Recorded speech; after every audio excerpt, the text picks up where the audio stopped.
14 August 2024 ఈరోజు బుధవారము.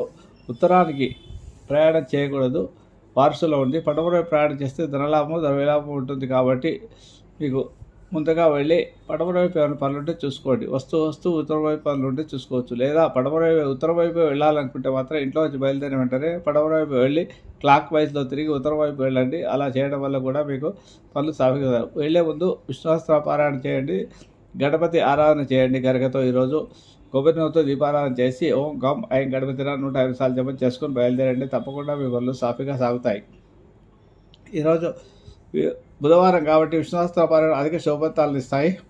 అలాగే ప్రియాంకు గులిక శామ రూపేణ ప్రతిమం సౌమ్యం కూడా తొంభం ప్రణాన్ని స్తోత్రాన్ని 27 సార్లు జపం చేసుకుంటే బుధగ్రహ దోష తలుతాయి. అలాగే ఈరోజు అనురాధ నక్షత్రం కాబట్టి నీలాంతర సమాభాషణ రఘుత్రం ఏమాగ్ర ఛాయ మార్తాండ సంభూతం తమ్ నమాం శేషాన్ని స్తోత్రాన్ని జపం చేసుకోవడం వల్ల శనిగ్రహ దోష